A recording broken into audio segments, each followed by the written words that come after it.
Hello everyone, welcome back to my YouTube channel. My name is Suhas Survase and the today's topic is inner classes. First upon going to inner classes, let's see about what is class. Class is a group of objects which have the common properties. The class is a simply template or the blueprint which is used to create the object. The class is a logical entity and it does not be physically exist. Now the next concept is inner classes. The inner classes is also called as nested classes. The inner classes are provided or declared inside the class. We use the inner classes to logically create group into interface at one and to be more readable and maintainable. The inner classes are accessible for all the members of outer class including private data and methods. There are two different types of inner classes. First one is a non-static inner class and second one is a static inner class. Further, the non-static inner class consists of three types. First one is a member inner class, second one is a local inner class and third one is a anonymous inner class. Here is some advantages of the inner classes. First one is the inner class provides more readable and maintainable codes. Inner class gives the code optimization. And the last one is inner class can access all the members of outer class with the private data and methods. Now we have to see the first one is the member inner class. Member inner class is a class which is created inside the class and outside the method is called as member inner class. The member inner class can be declared with the access modifiers such as private, public, protected, default, etc. Now see the example of the member inner class. First consider the class tester which consists of a integer value x is equals to 20. Now the second class test t1 which consists of a method non-return type method m1 which displays the integer value. Now we have to create an object of this classes in the main method, that is in public static void main. There is a rule in a member inner class to create an object.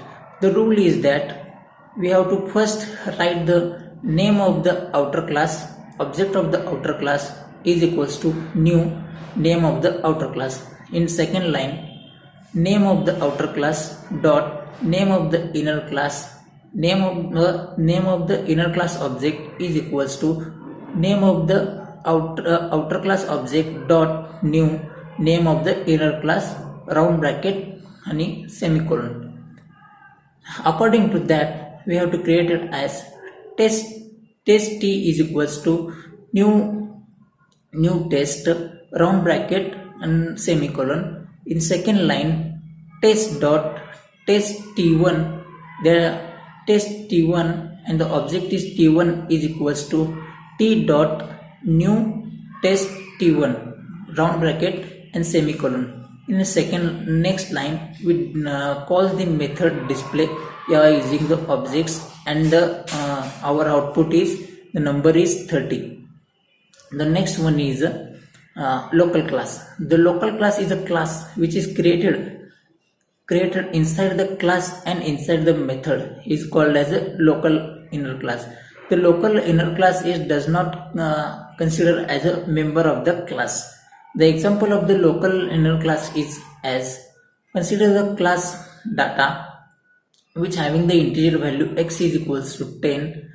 Then consider a class consider a method display which consists of the class data 1 with the method non-return type method m1 which provides the or displays the integer value.